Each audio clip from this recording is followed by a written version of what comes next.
Welcome back to wagertalk.com. I'm Marco D'Angelo with Preston, aka the Sports Cheetah, and Johnny Detroit. And in this video, guys, we're going to talk about just some general handicapping tips to help the average bettor that might be playing on his own college football. Some things that they can use maybe to avoid some pitfalls and making some bad wagers. Because as we talk about it, it's even more important not to make a losing bet than to get a winning bet, because when you get the winning bet, you're getting the 1 unit, but if you save somebody a losing bet, you're saving them 1.1. Right. So let's start with you, Cheetah. This is college football. I know you've been digging into it with the Sports Cheetah, and for the listeners that didn't see our earlier video earlier in the summer, Sports Cheetah, Preston, and Brian Leonard were down at the Golden Nugget when they brought out the college football lines where you could bet the games all through the season. Now, they had limits on those. These two guys maxed out those limits. They made, between the two of them, 46 wagers for $1,000, which with juice puts that over 50,000 they wagered in a couple hour span at the Golden Nugget early June, or late June it was. Yep. You drove down from Utah just to do that. You're serious about your handicapping and your On my way back, I stopped by again and had to bet 5 more games, actually. So on the way out the door, huh? It was fun. That was a lot of fun. It was my first time doing that here in Vegas. And like you said, the limits are a lot better than in offshore. And so for some of us trying to make better money, that's a great opportunity. But in general, for people that are just at home trying to become better handicappers for college football, Marco, he asked me a couple hours ago, he said, hey, just think about something. And I was trying to think of maybe some advanced special thing I could, share with you guys. And honestly, I think this is really maybe underrated, and it's not even advanced. It's super simple. And I try to tell people that are trying to kind of just get their feet wet. It's kind of a 2-part answer, but maybe start with a few teams or a conference and focus on that. That's something I did personally years ago when I first started for college football.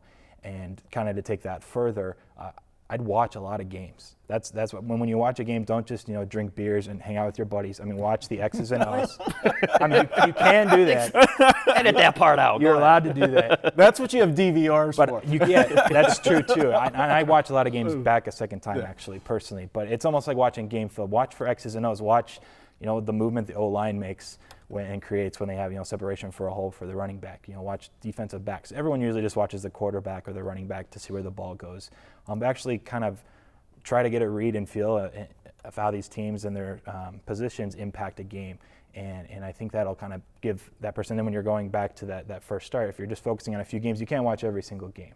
Mm-hmm. I try, but I still can't watch every single game. But if you're focused on a conference even, you'll get a really good feel for that. Watch their games. And I think that really impacts your handicapping, and you're not making plays just based on numbers only or ever. It kind of gives you a culmination of all the different strategies you can use to break something down. Johnny, you got some tips for us? I got a couple, and to kind of go off what you just said, as I talked to the guys at the Superbook, at Jeff and Jay Cornegay, that are some of the few real bookmakers left in this world, and I checked in with a guy over at CG Gaming, used to be Canner, Matt, and what you just said is exactly pretty much what one of them said. I spoke with Jeff, and you can follow him at Golf Odds on Twitter, is he says focus on certain teams, certain conferences, and especially, and these are the guys that are making the lines. Mm-hmm. He said, look at the smaller schools. He says when they're making the lines, they have a lot more information about the SEC than they do the MAC. So like you said, is if you're going to watch, maybe it's not as exciting to watch Ohio or Marshall or these smaller schools, but watching the Alabama every week isn't really going to tell you too much that the odds makers aren't going to know. So that's exactly what they said, is focus on certain, watch as much as you can and look smaller. Jay, who's the head guy over there, he says take advantage of those early lines, kind of like what you just said, with those games of the year. He said do your homework early, take advantage of the early lines, because that closing line is going to be the most accurate. So why bet into that if you could beat it earlier? And another one is they said motivation, especially late in the season. They said, a lot of people just blind bet power ratings late in the season, but motivation is so important. If I hate to keep stealing your thunder, but like you just said, if you're watching the team and you're seeing they're out of it, or they have no chance to go to a bowl, or a school's going to go to some shittier bowl, is there motivation there? So your power ratings at one point would be one thing based off that team, but if they've cashed it in, motivation trumps the power ratings. And the last one, it comes from Matt over at CG Gaming, is he told me, fade the teams that had the real big season last year, that got outgained because turnovers turned to balance out. And he says a perfect team is Utah. They had a lot of wins, but they are outgained on the majority of those games. So, I mean, these are the guys that are taking the bets in Vegas. These are the odds makers, and it's just awesome, you know, hearing Cheetah speak and the guys that are making the lines and sharing the tips with us. Kind of goes to what you're saying. So. Yeah, I think Utah's like they're second to last in the Pac-12 in yards. Yeah. Outgained. I'm going to throw It's one incredible. quick tip to the listeners, and this is for early in the season. Too often, everybody gets excited with a new head coach going to a program. You got to understand two things. One, he's bringing a new system into a program. And in college football, I like to always use the Bill Parcells statement, let me buy the groceries if you want me to cook the dinner. When a new coach comes to a new program, he's got the leftover recruits that the other coach had. And sometimes if you're a pass-oriented team and a new guy comes in and wants to, run the football more, he doesn't have the player personnel yet to run. But because it's the big-name coach, everybody gets hyped up and wants to jump on him. Being a Michigan fan, when Rich Rod came in, he came in. I mean, I think Blaze Lloyd of glory. Carr's last game, they beat the Gators as 17-point dogs.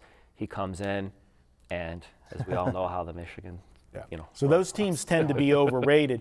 But on the flip side to that is if you get a new coach for a team, but they promoted from within, they're generally running the same offense, and what you're going to end up seeing is the team is more focused and more hyped because they got something to prove. Their coach left them, went off to greener pastures, and that guy that got promoted generally has something to prove because a lot of times it's going to be his first head coaching job and he wants to do it right. So I think you can get value on both ends looking at the new coaches. Absolutely. That's it. We got like 30 seconds. I promise this dude on Twitter, I'll give him a quick plug. I'll be like super, super fast. Hold on. Jeff Englehart, J.W. Englehart says, don't underestimate the power of Ohio State to win football games. And of course, going against what you said, and of course, don't underestimate the influence of alcohol. So watching those games, Buzz, really helps. So sorry, Cheetah, I'm going to have to buck you on that. Yeah. All right, guys. That's Johnny Detroit, Sports Cheetah. You'll see a lot of Sports Cheetah this year coming into town to do some videos with us. And you can follow all of our videos. Go to the site, wagertalk.com. Click on podcast and videos. You can see all of our media work there, all in one spot. Thanks for tuning in to wagertalk.com.